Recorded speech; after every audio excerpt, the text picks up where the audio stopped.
Hello పిల్లలు, welcome to the sparrow TV. మీరు ఒక మంచి స్టోరీ ఇప్పుడు వినబోతున్నారు. ఆ స్టోరీ ఏంటంటే, అందమైన అడవిలో మింటూ అనే కోతి ఉంది. ఢోలు అనే గాడిద కూడా ఉంది. సో ఆ ఢోలు అనే గాడిద, మింటూ అనే కోతి ఇద్దరు స్నేహితులు. మింటూ చాలా అల్లరి చేస్తూ ఉంటుంది. ఎప్పుడు చెట్ల మీద అటు ఇటు దూకుతూ అందరినీ ఆట పట్టిస్తూ ఉంటుంది. ఢోలు మాత్రం చాలా మంచోడు, అంటే గాడిద చాలా కష్టపడుతుంటుంది. ఎవరికైనా సహాయం చేస్తూనే ఉంటుంది. అలాగే తన పని తను కూడా చేసుకుంటూ ఉంటుంది. ఎవరి జోలికి వెళ్ళదు. కానీ ఒకరోజు మింటూ జీవితంలో, అంటే కోతి జీవితంలో ఒక అద్భుతం జరిగింది.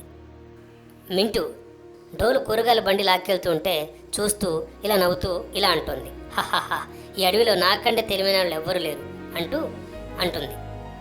గాడిద అంటుంది, మింటూ జాగ్రత్తగా ఉండు, ఎక్కువ అల్లరి చేస్తే ఒకరోజు నువ్వు పడిపోతావు, అలా ఎగిరి గంతయ్యమాక, అర్థమైందా అని చెప్పింది గాడిద. మింటూ అనే కోతి, అయ్యో డోలు, నువ్వు నడిచేది చూసి పాత సైకిల్ గుర్తుకొస్తుంది.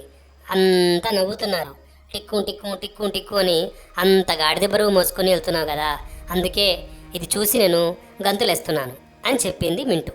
అక్కడికి వచ్చిన కుందేలు వచ్చి చూసి, అరే రే, ఎందుకు అలా గాడిదని అవమానపరుస్తున్నావు అని చెప్పి ఆ మింటుకి చెప్పింది. మరుసటి రోజు డోలు అనే గాడిద ఆ గ్రామానికి పళ్ళు మోసుకొని వస్తోంది. రకరకాల ఫ్రూట్స్ అన్నీ తీసుకొస్తోంది. మింటూ, అదే కోతి, దొంగచాటుగా ఆ బండెక్కేసింది. అక్కడ ఉన్న అరటిపళ్ళు తింటూ, మామిడి పళ్ళు కూడా అలా కొరుకుతూ అల్లరి చేయడం మొదలుపెట్టింది. మింటూ, అదే కోతి, ఇలా అంటుంది, ఫ్రీ ఫుడ్ పార్టీ, ఎవరికైనా సరే రండి రండి అని చెప్పి పక్షుల్ని, ఇతర జంతువుల్ని అలా పిలుస్తూ అల్లరి చేస్తుంది. గాడిద మాత్రం చాలా సహనంతో ఆ పళ్ళన్నీ మోసుకెళ్తూ ఉంది. అలా కొంత దూరం వెళ్ళాక గాడిద తీసుకెళ్తున్న బండి ఒక రాయికి తగిలింది. పళ్ళన్నీ ఒక్కసారిగా బురదలో పడిపోయినాయి. డోలు, అదే గాడిద, అయ్యో, ఇవన్నీ గ్రామం వాళ్ళ కోసం తీసుకెళ్తున్నాను కదా, ఇవన్నీ నెలలో పడిపోయినాయి, ఇప్పుడు ఏం చేయాలి అని బాధపడుతుంది. అప్పుడు మింటూ అనే కోతి, ఆహాహా, చూసావా, అందుకే అంత స్లోగా వెళ్తే అలాగే పడిపోతాయి అని చెప్పి మింటూ అందరికీ చెప్తుంది. అలాగే నవ్వుతుంది. అంతలో మొత్తం ఆకాశం నిండా మబ్బులు వచ్చేసాయి. మెరుపులు ఉరుములు మెరుస్తున్నాయి. అదిగో మాటలోనే భారీ వర్షం కూడా వచ్చేసింది. మింటూ చెట్టెక్కబోయింది, కానీ కొమ్మ విరిగిపోయింది. ఆ వర్షానికి గాలికి మింటూ కోతి ఆ చెట్టు కొమ్మ నుంచి కింద పడింది. అయ్యో, కాపాడండి కాపాడండి అని అంటుంది. ఈలోపు అది నేరుగా దొర్లుకుంటూ బురదలో ఉన్న గుంటలో పడిపోయింది. మింటూ ఎంత ఆట పట్టించినా డోలు మాత్రం వెంటనే పరిగెత్తుకుని వచ్చింది.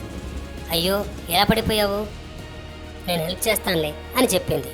అప్పుడు డోలు, నా తోక పట్టుకొని పైకి రా మింటూ అంటూ ఆ డోలు అనే గాడిద తన తోకని బురదలో విసిరింది.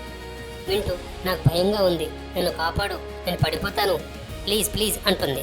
డోలు చాలా కష్టపడి మింటూని అలాగా బయటకు తీసుకొచ్చింది. మింటూ అనే కోతి మొత్తం బురదతో నిండిపోయింది. బురదంతా బాడీకి అంటుకుంది. జంతువులందరూ అలా నవ్వుతున్నారు. చూసావా, మొన్నటిదాకా నువ్వు అతన్ని తిట్టావు కదా, అందుకే నీకు ఇలా జరిగింది అని చెప్తూ జంతువులని నవ్వుకుంటున్నాయి. మింటూ అనే కోతి సిగ్గుతో తలదించుకొని మింటూ ఇలా అంటుంది, డోలు, నేను ఎప్పుడూ ఆట పట్టించాను కదా, నీ పళ్ళు కూడా నేను కాపాడేటట్లుగా చేద్దాం అనుకున్నాను, అవి కూడా నేను తినేశాను, కానీ నువ్వు మాత్రం నన్ను కాపాడావు, నేను నీకు ఎలాంటి హెల్ప్ చేయలేదు, ఉల్టా నేను నీకు తప్పు చేశాను, అయినా నువ్వు నన్ను స్నేహంగా నన్ను కాపాడావు అని చెప్పింది. డోలు ఇలా అంటుంది, ఇతరులను నవ్వించడం గొప్ప కాదు, ఇతరులకు సహాయం చేయడం చాలా గొప్పది, అర్థమైందా ఇప్పటికైనా అని చెప్పి డోలు అనే గాడిద బుద్ధి చెప్పింది. మింటూ, అవును, ఇక నుంచి నేను ఇలా చేయను. అక్కడి నుంచి మింటూ ఇక అందరినీ గౌరవించడం మొదలుపెట్టింది. ఆ రోజు నుంచి మింటూ అల్లరి తగ్గించింది. డోలుకి సహాయం చేస్తూ ఉంది. అందరితో మంచిగా ఉంటుంది. అదిరా పిల్లలు, దీంట్లో మనం ఏం నేర్చుకున్నాం?